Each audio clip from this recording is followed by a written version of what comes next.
देखिए, आज सदाए इत्तेहाद के चंद मेंबरान हमारे जनाब मुजाहिद बाबा और हमारे साबिक़ सेशन कोर्ट के जज मुज़म्मिल साहब की सदारत में उनका एक वफ़द मुझसे मुलाक़ात किया और उन्होंने एक मेमोरेंडम भी मुझे पेश किया।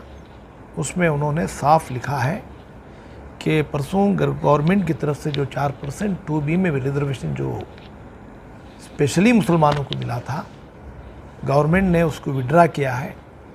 इससे मुसलमानों को बहुत नुकसान होने वाला है, एजुकेशनली, इकनॉमिकली, और बच्चों की बहुत सारी उम्मीद थी कि हम डॉक्टर बनेंगे, हम इंजीनियर बनेंगे, तो ये इनका जो ख्वाब था चुकनाचूर हो गया है।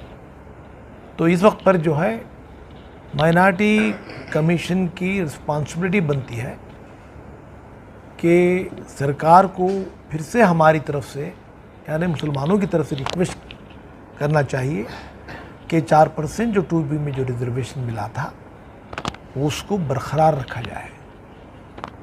और ये भी उन्होंने कहा कि जो रिजर्वेशन हमको मिला है एम्प्लॉयमेंट में और एजुकेशन में, ये धर्म के आधार पे नहीं मिला, मज़हब के आधार पे नहीं मिला, ये ज़ात के आधार पे मिला है। मुस्लिम वर्ड जो है मज़हब नहीं, मज़हब हमारा इस्लाम है। तो ये जो है बैकवर्डनेस को देखते हुए सरकार ने उनको सोशली, इकनॉमिकली, एजुकेशनली अपलिफ्ट करने के लिए, आगे बढ़ाने के लिए, उनकी तरक्की के लिए दिया गया है। तो गलतफहमी हुई है कि मज़हब के आधार पर नहीं दिया गया, कैश के आधार पर दिया गया है।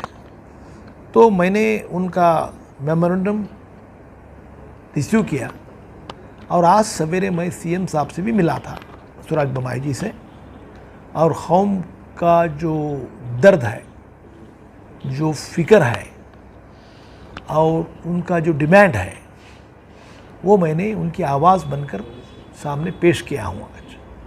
इसी तरह येडियुरप्पा जी से भी मैंने बात की। तो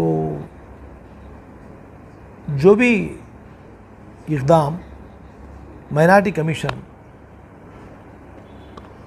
स्पेशली मुसलमानों का जो हक़ है उसको दिलाने के लिए हम साबित कदम रहेंगे। दूसरा, मैं कल दिल्ली भी जा रहा हूँ, माइनॉरिटी वेलफेयर के जो मिनिस्टर हैं स्मृति ईरानी, उनसे भी मुलाकात होगी, उनको भी एक मेमोरेंडम दिया जाएगा। माइनॉरिटी कमीशन एक इंडिपेंडेंट इदारा है, क्यों नहीं आप जो है तहरीरी तौर पर हुकूमत के इस फैसले के ख़िलाफ़ आपने क्यों नहीं लिखा, राइटिंग में क्यों नहीं लिखा आपने? देखो सर, मेमोरेंडम हमारे पास तैयार कर रहा हूँ मैं, मुझे मालूम है सरकार को क्या आगाह करना है। एक जो है, मैं माइनॉरिटी कमीशन का मेंबर भी हूँ और मैं एक मुसलमान भी हूँ। ज़िम्मेदारी मेरे ऊपर ज़्यादा है और उसके सबके साथ मैं एक क़ानूनदान भी हूँ, मैं एक ऑनेस्ट मेंबर भी हूँ। आप उम्मीद रखिए, मैं क्या करना है क्या नहीं करना है मेरे दायरे के अंदर मैं ज़रूर करूँगा, सिर्फ आप उम्मीद रखिए। बस यही बातें। देखिए साहब, ये जो आपकी हुकूमत में बनाया हुआ क़ानून नहीं था, ये तो बहुत से पहले बनाया हुआ दूसरी हुकूमत का क़ानून था, ताकि मुसलमानों की भलाई बेबूदी के लिए कुछ हो सके, इसलिए वो 4% रिजर्वेशन उन्होंने पहले हमारे हक़ में दिया था। तो इस गवर्नमेंट में उसे निकालने का कैसे हक़ हो गया? क्यों निकाले भाई? इसमें आपको, अगर आप वाकई दूसरे 4 दिए, आप 2 बढ़ा के 6 देते तो तुम्हारे पीछे जो है मुसलमान कौम और ज़्यादा आ सकती थी। जो इस टाइम जो दिमाग में ला चुके थे, इनको भी ज़रा बहुत साथ देंगे हम लोग मुसलमान, जो एक पार्टी के ना हो करके, तो आज वो बातें हटती हुई नज़र आ रही है। और अजीम साहब जो है हमेशा जो है मुसलमानों की जो भी नुमाइंदगी की है अब तक, जो हमें जो मालूम है, ये सारी रिपोर्ट जो है गवर्नमेंट की हद तक उन्होंने पहुंचाया है। तो आज वो सारी उनकी मेहनत के ऊपर पानी फिरते हुए नज़र आ रहा है। तो यही बातें उनको हमने याद दिलाई, ताकि देखो साहब, आने वाला वक्त जो है तुम्हारे हक़ में था, तुम्हारी पार्टी के हक़ में था। तो आज जो ये मामला हो रहा है, इससे जो है नुकसान हो रहा है। अगर आप आपकी हुकूमत अगर इसे वापस नहीं ला सकती तो हम मुसलमानों को भी सोचना पड़ता है और माइनॉरिटी के दूसरे भी जो कौम है उनको भी साथ में लेके सोचना पड़ता है कि आने वाले जो इलेक्शन में जो है हम दूसरी हुकूमत से बात करें कि भाई देखो ये जनता दल का दौर था, उन्होंने 4% लागू किए थे जनाब देवगौड़ा साहब। अगर आपकी हुकूमत आए, जिस तरह इनके पावर में इन्होंने इसे कैंसिल किया, तो क्या आपकी हुकूमत बन जाए तो आप इसे दोबारा 2% के साथ में ईजाद कर सकते हैं क्या? ये हम उनसे पूछेंगे। सदा इत्तेहाद तंजीम की जानिब से जो है मुख्तलिफ मज़हब के जो रहनुमा हैं उनसे भी आपने जो है उन्हें भी दावत दी कई प्रोग्रामों में, हिंदू मुस्लिम सिख ईसाई, तो क्यों नहीं जो मज़हब जो तबकात के जो मजहबी रहनुमा हैं उनसे क्यों नहीं मुलाकात होती इस मसले? अभी शुरुआत हुई है ना, हम देख रहे थे क्या करने वाले हैं, कौन क्या कर सकता है क्या नहीं कर सकता। देखा है हमारे उलमा भी जो है जो मौजूदा एमएलएस को लेकर के बात कर रहे हैं, और कुछ लोग ये जो शाफी सादी को लेकर के मैंने वीडियो देखा, जो जुल्फ़िकार नूरी साहब जो हमारे बिलाल के सुन्नी आलिम हैं, हाँ, एक चोरमैन को लेकर के साथ में बैठे थे क्योंकि उनको उन्होंने होदा दिया था। वहाँ पे ये कमी मुझे मालूम पड़ी, अगर इनमें अगर ईमानदारी होती तो तमाम जमायत के उलमा को साथ में लेकर बैठ सकते थे। अहले हदीस है, तबलीगी जमात है, सुन्नी जमात, तमाम लोगों को लेकर एक फ़ैसला कर सकते थे, लेकिन नहीं, वो लोगों की कमी मैंने देखा कि इनमें अभी भी कितनी दूरियां हैं। जो अपने आप को सुन्नी कहते हैं, सुन्नी को पहले समझ जाएं, सुन्नी का मतलब समझ जाएं, फिर सुन्नियत का दावा करें, यह ठीक है। कि मुझे बुलाया गया है, मैं आ गया हूँ, हाँ, वो तो कौन गवर्नमेंट थोड़ी है, वो तो अलग किस्म का आदमी है, उसे मैं इस मीडिया में कहना नहीं चाहता, उसका क्या करतूतें हैं, वो कौन है? गवर्नमेंट तो ये है दो, और इनकी जो ये जो वफादारी जिनकी करें उनके लिए माल दो, मिनिस्टरों की ये चमचागिरी करें, यह बनता है वक्फ बोर्ड में।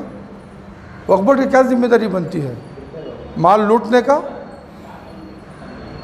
आज तक जितने भी वक्फ बोर्ड में बने, क्या मुसलमानों को कितने एजुकेशन के इन्होंने यूनिवर्सिटी बनाई, कितने कॉलेजेस बनाए, कितने स्कूल बनाए, कितने गरीबों को मकानात बनाए। जितने भी आज तक जो वक्फ बोर्ड के अंदर बने सब हरामखोर हैं, क्या है हलाल खोर हैं, पहले मालूम करें। आप उन्होंने भी अपनी बात में कही अगर कौम कहती है तो मैं इस्तीफ़ा देने के लिए तैयार हूँ, ये बात उन्होंने कही। अब वो उन्होंने हमारे ऊपर बात इसलिए डाला कि आप जिस तरह से काम करते हैं हमें मालूम है, अगर आप कह दे तो हम दे देंगे, ठीक है, हम कह देंगे वो दे देंगे, लेकिन हमारी बात आगे कौन पहुँचाएगा? नबी की शान में गुस्ताखी करने वाले पहुँचाएंगे, इस्लाम को धक्का पहुँचाने वाले पहुँचाएंगे? जितने आज उलमा हमारे खामोश हैं क्या ये पहुँचाएंगे? जितने पीर फ़कीर हैं क्या ये पहुँचाएंगे? कौन पहुँचाएंगे? अगर अजीम साहब आज जो बैठे हुए हैं माइनॉरिटी कमीशन में, हम उनको ये कह रहे हैं कि भाई आप अपनी बात आगे पहुँचाइए, ताकि आप हमारे नुमाइंदगी कर रहे हैं तो आप इस बात को लेकर के जाएँ, उनका काम है लेकर जाना। अब्दुल अजीम के जवाब से आप मुतमईन हैं? बिल्कुल भाई, अगर वो हमारी नुमाइंदगी के लिए हैं, उनका इस्तीफ़ा मांगने का मतलब क्या है? क्या घर बैठने के लिए कह दें? घर बैठने के लिए कह दें तो तुम्हारी बात कौन लेकर जाएगा? इससे मसला हल नहीं होगा। फिर अगर उनको बिठा देंगे तो तुम्हारी बात कौन लेके जाएगा? मुझे ये बताइए।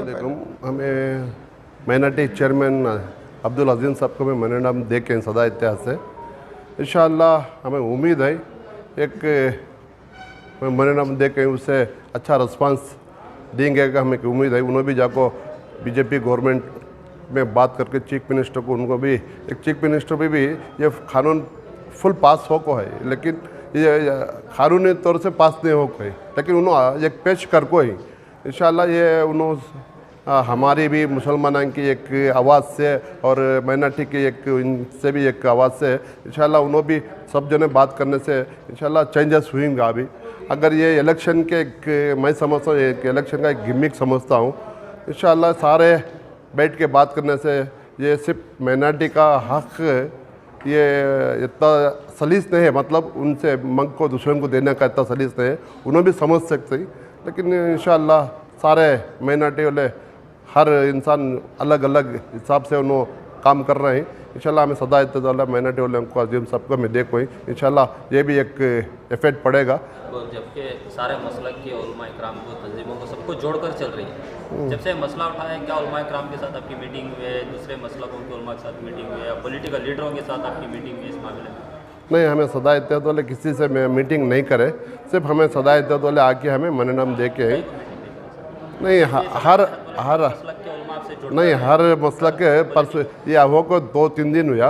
ये 2-3 दिन के अंदर हर उलमा कराम अभी बड़े बड़े हमारे कर्नाटक के अमीर शरीयत भी, हमारे जामे मस्जिद के मसूद इमरान साहब भी पूरे भी हमारे मिल के मीटिंग कर को ही उन्हें अलग अलग एक तंजीम से उन्हें जुड़ को एक मीटिंग हो के ये सदा इतिहास है। उन्हें भी हमें भी फिक्र ले को हमारे भी सदर साहब के मिल को बातचीत कर, सदर साहब को हमें भी मिल को बातचीत करके बाद में हमारी कमेटी से सारे उलमा कराम को बिठा के हमें भी बातचीत करको एक, और हमारे गवर्नर को मिलने का है, हमारे चीफ मिनिस्टर को भी हमें भी सदा इत्तेदाल से हमें जाके मिलेंगे इंशाल्लाह। हाल ही में हुकूमत कर्नाटक की तरफ से ये जो ऐलान आया है 4% रिजर्वेशन कैंसिल हुआ, ये सुनकर बहुत दुख हुआ, बहुत तकलीफ़ हुई।